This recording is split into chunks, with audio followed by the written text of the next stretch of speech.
Hey there everyone, it's Gigi Sober Sun. Just before sunrise here. September 21st, AA thought for the day. Let us continue with steps 4, 5, 6, 7, and 10. In taking a personal inventory of ourselves, we have to face facts as they really are. We have to stop running away. We must face reality. We must see ourselves as we really are. We must admit our faults openly and try to correct them. We must try to see where we have been dishonest, impure, selfish, and unloving. We do not do this once and forget it. We do it every day of our lives as long as we live. We are never done with checking up on ourselves. Am I taking a daily inventory of myself? Well, this little book helps, for sure. And, yeah, going to meetings helps, for sure. And, because when I see self-honesty and self-reflection modeled in other people, it inspires me to do the same. And I know that it's the right thing to do. And to know that when I mess up, there's a step for that. So I don't have to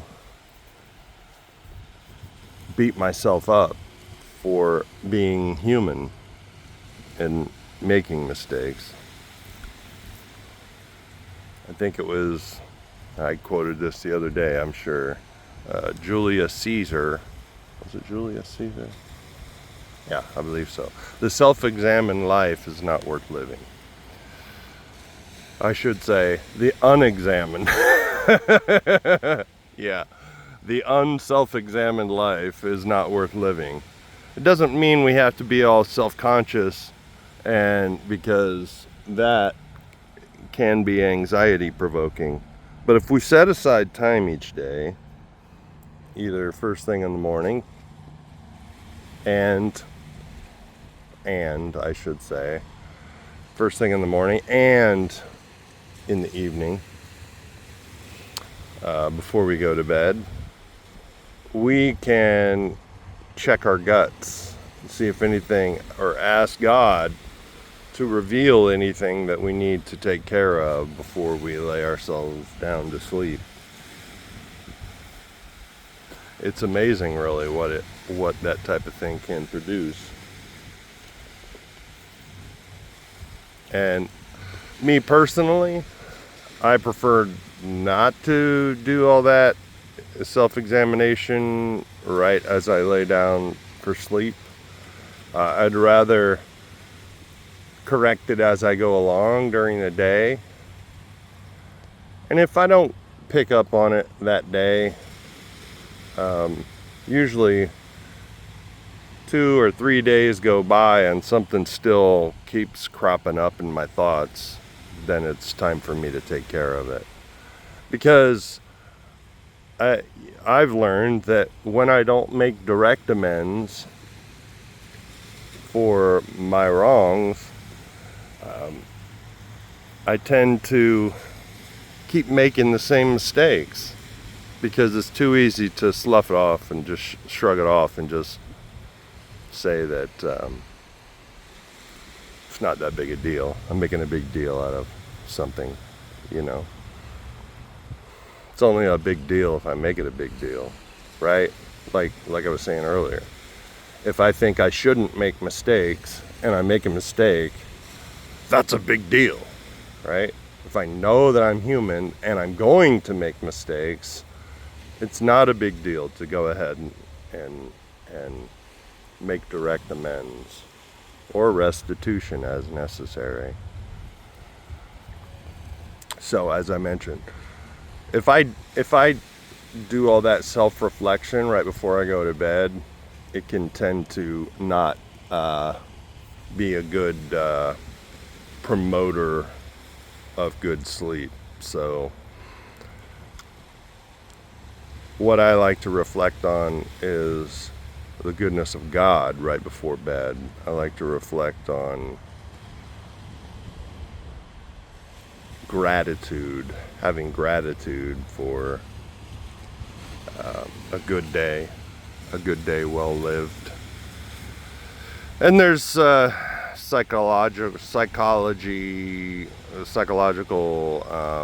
trials and stuff like that that say that when you focus on what you're grateful for right before you go to bed, the next day you're scanning your environment for things to be grateful about. So it's kind of a self-perpetuating process of gratitude and positivity. So there's that. And when I was a kid, I used to just churn over all the bad stuff that happened during the day. So it was like I just kept reinventing, I don't know, drawing that stuff to me, I don't know. But it just seemed like it was negativity upon negativity and fear upon fear upon fear. And I don't have to do that these days. I can choose to focus on the positive things and the things I'm grateful for. In other words, aim up. Meditation for the day. Again, September 21st. Meditation for the day. In improving our personal lives, we have unseen help. We were not made so that we could see God. That would be too easy for us, and there would be no merit in obeying Him. It takes an act of faith, a venture of belief, to realize the unseen power. Yet we have much evidence of God's existence and the strength that many people have received from the act of faith, the venture of belief. We are in a box of space and time, and we can see neither our souls nor God. God and the human spirit are both outside the limitations of space and time. Yet our unseen help is effective here and now.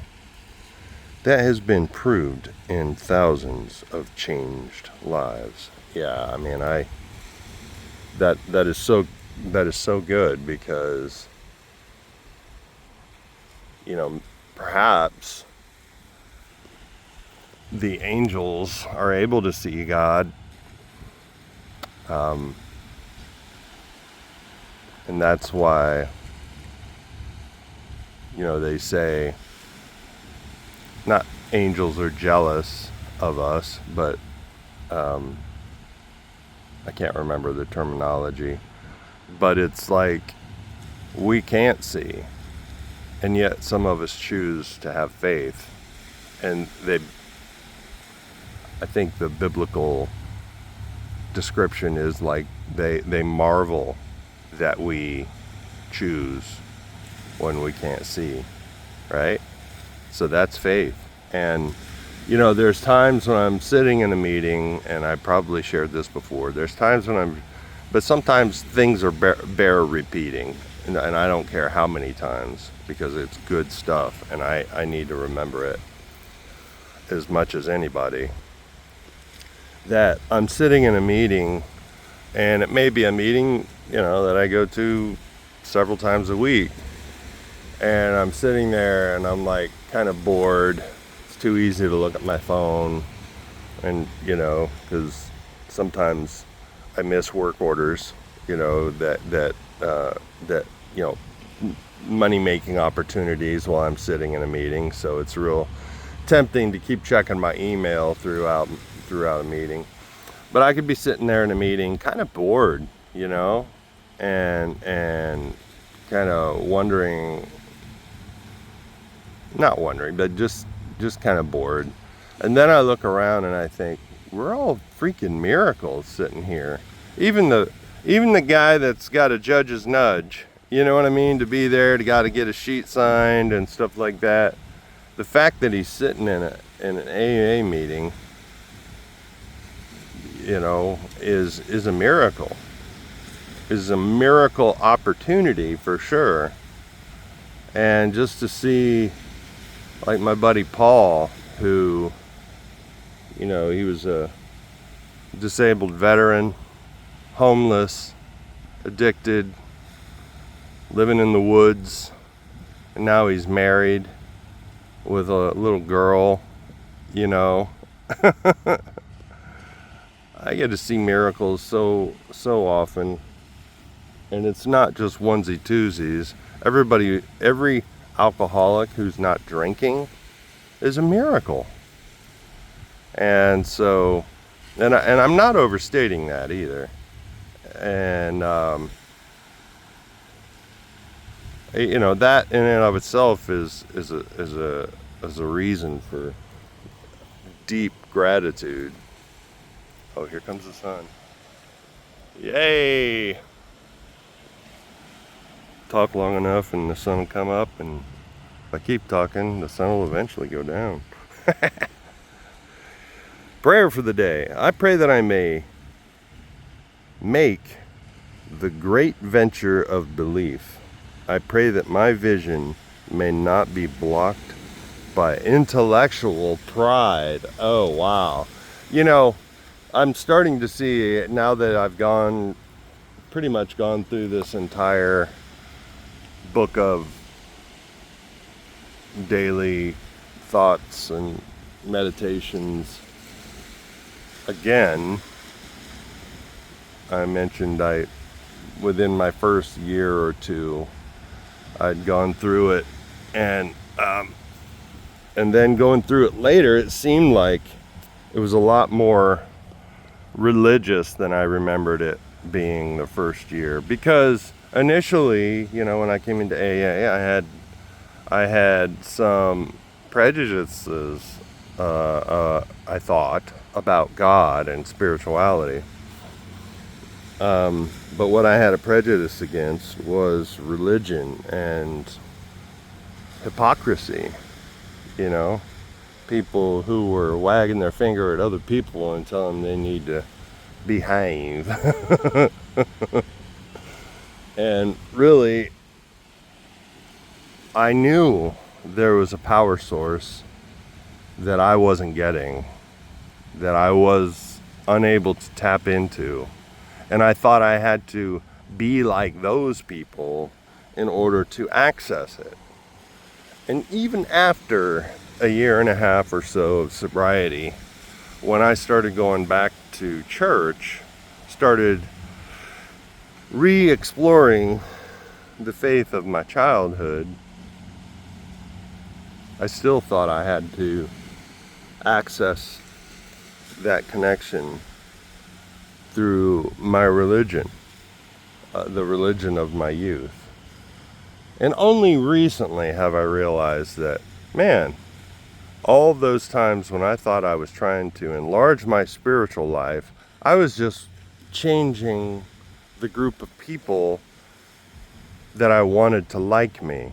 It was still so self-centered. It was still such a self-centered faith. And the other day I realized, you know what? I like my church people, but I don't care if they like me. You know, I don't want them to not like me, but it's not like I need them to like me so that I feel okay. You know, it's not like a codependent liking. And so, let's see some dolphins out there, I think. So all I have to do really is trust God. My relationship with God should be focused on God, not me, right? So that, as silly as it may sound to some, was a revelation for me that is priceless, really. So anyway, folks, I love ya. Thanks for letting me share. Keep coming back. Look up, aim up, rise up.